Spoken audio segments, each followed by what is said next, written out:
So it's now close to 20 years since my younger sister Chantal ended her life in 2005 at the age of 18. And if there's, you know, one thing that I could share with you now after all this time, after traveling the world and touring across Canada and sharing with youth, connecting with youth, learning from experts across the country, and really gaining tools for my own health and wellness. Um, the one thing that really stands out is the importance of love. We can search far and wide and seek help from anyone and everyone and all these different systems of support. Yet it comes down essentially to our ability to love ourselves, and only we can love ourselves. So if you're a teenager, I want to share this with you, as it's your life that you're living, and only you have the opportunity to live it. Really to understand what makes you happy, and to understand that your health and wellness is the most important thing for us as humans, for us to really take care of our health mentally, emotionally, physically, because this is what allows us to enjoy life. This is what allows us to thrive. So I encourage you to put your wellness and your ability to love yourself ahead of all things, ahead of success or trying to do well in school if you're feeling pressure there, or to find a career or something you love to do. Your wellness is the most important thing, because without that we have nothing. So if you are in a dark place, I also encourage you to come to recognize the love that you are, the love that you bring to this world. And if you're having a hard time in this life, it's because you're having to love yourself more and more fully and completely. You're having to free yourself to express yourself in this world. And this world can be really difficult to live in, because we're needing more love, we're needing more creativity, we're needing more amazing humans like yourself to be here, to share the love that you are, to make positive change in the lives of others. You have this power, and it's deep within you. And the people in your life may not always be good at showing you how much they love you. And we go through difficult times in life, and sometimes we start to think, we're unloved, nobody loves us, nobody cares about us. And we start these patterns, and we go deeper and deeper into feeling unloved, unworthy. And yet, these are lies that we start to tell ourselves. So you're not the only one that thinks this and feels this. Actually, when you look around, most people on our planet actually feel like this, a majority of people. And when you speak with other teenagers and adults, you can see that so many are struggling deeply, that they are literally feeling unloved, unworthy, and possibly stressing about so many pressures in life. So you're not alone, and it's good to speak with others, to share what you're going through, especially if you're struggling with thoughts of suicide and going down this pattern, down this hole. It's the common pattern, and it just starts with one simple thought when life is difficult. Oh, it'd be better off if I was not around. It'd be better off if I was just dead.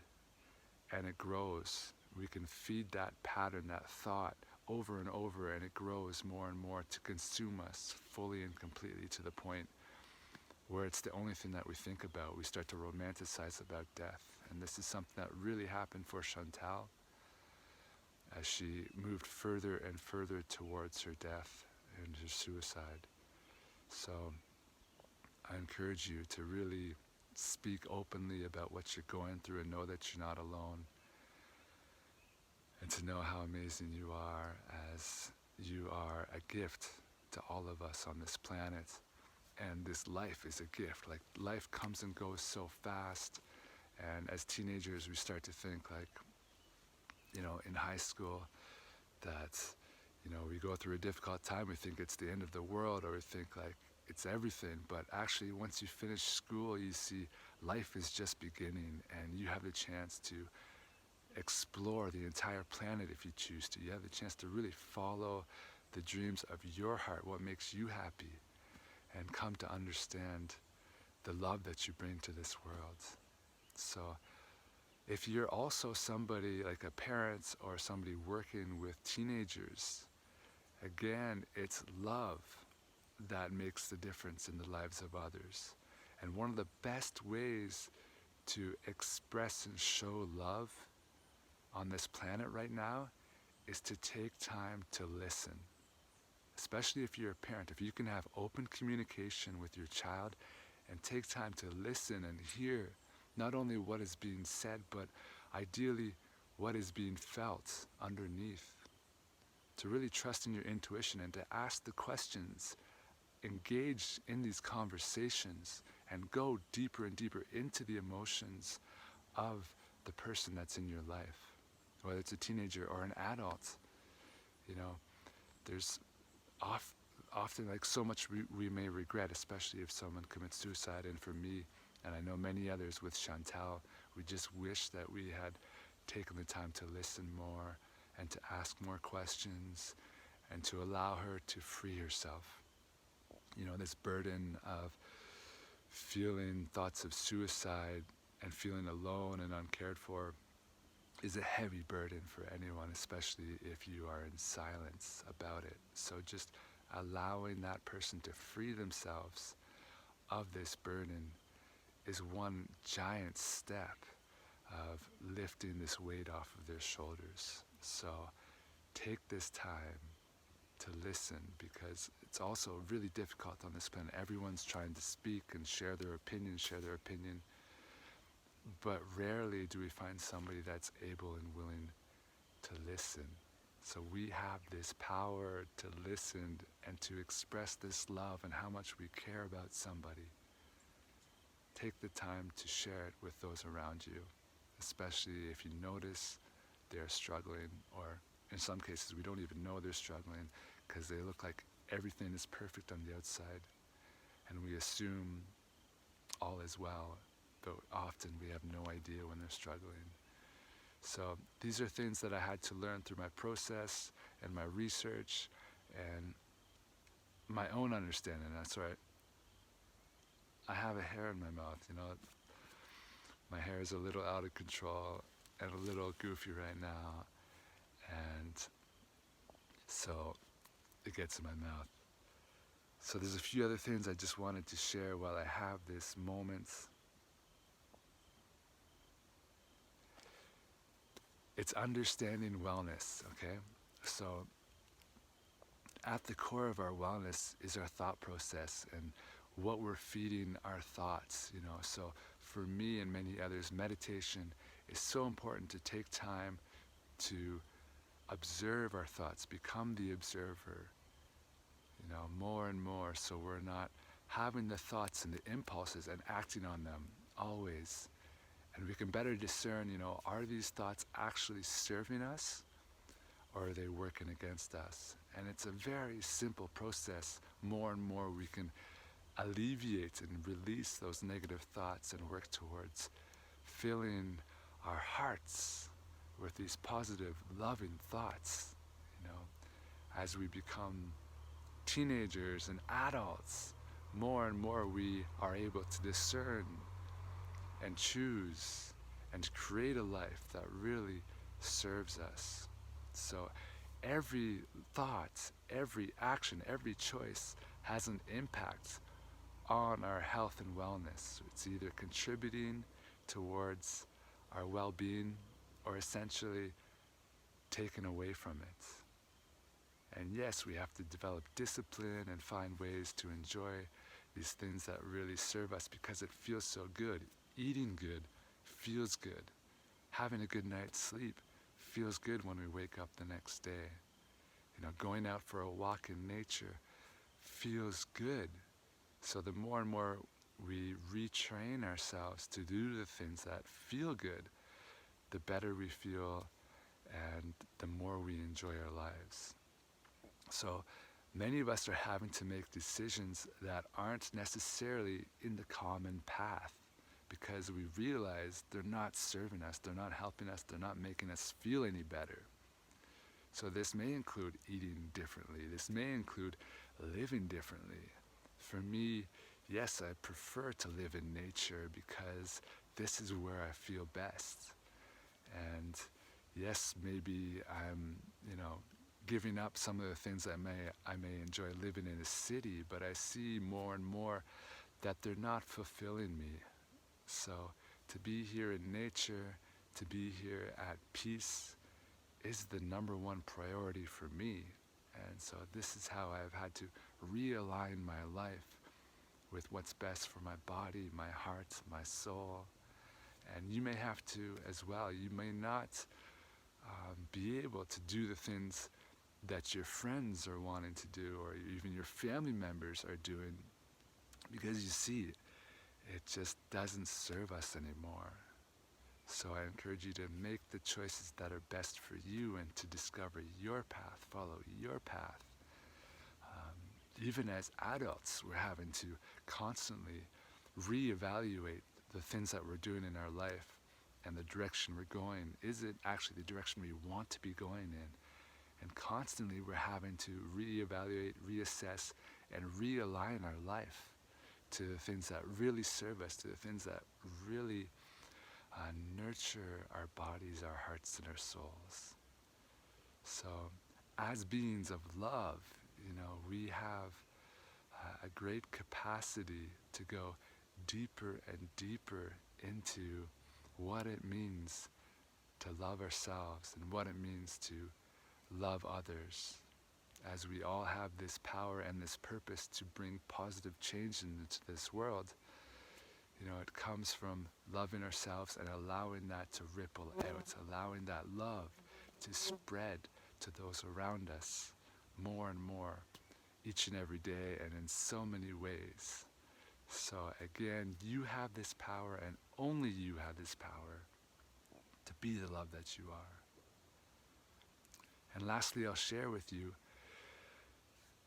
speaking with my parents recently, and I know even some of Chantal's friends still hold on to feelings of regret, maybe guilt and shame and things like this after many, many years. And so when you or somebody is thinking of suicide, we often develop this romantic idea that the people around us would be better off if we're no longer around and that they don't care about us. And it's really difficult, obviously, in that state of mind to recognize the impact that our death, or in some cases our suicide, may have on the lives of the people around us. And for my parents, I know it has, likely lasting the rest of their lives, because it's so difficult for them to work through this pain and suffering of losing their child, their little, beautiful, loving girl, Chantal. So, in her case, her suicide really rippled out in many different ways, but it created a lot of pain and suffering, to be honest. That pain and suffering that she felt and was unable to process and work through and release was rippled out to the people around. And now they're having to process this pain and suffering, and some aren't able to do that. So I believe now if there's any reason for living, it's to work through these things and to release this pain and suffering that's being passed on generation to generation from one person to the other, and to reverse that into the light, bringing that suffering into the light, into the love. And instead of sending out this pain and suffering, we're able to send positive ripples of change. So, when we're able to transition these things in ourselves, of course, everything around us also changes. So, if we're in a dark, heavy place, feeling like we have no hope, It starts with recognizing, firstly, the change that we can make here and now in this day, and doing our best each and every day to start making those changes gradually more and more within ourselves. And everything changes, like you have no idea. If you go back and look at the documentary, you'll see how much I've changed, and you'll see like that when we come to love ourselves, literally like your face will change, how you look will change, how you live will change. Everything in your life will change. And so I encourage you just to be patient and do your best each and every day, because it does take time, it does take commitment, but it's worth it because this is the life that you've been given, and this is the life that you are living. So live with love, do your best to appreciate what we have, because things can change so fast, and before you know it, it can be gone just like that. So count our blessings, because, it really is precious, and this life is precious. The people in our life are precious, and the opportunity we have here on this planet is precious. So celebrate the love that you are, as we learn to recognize and honor in gratitude to the beauty, the grace, the strength that you have to carry forward in this day and in each and every day. With love.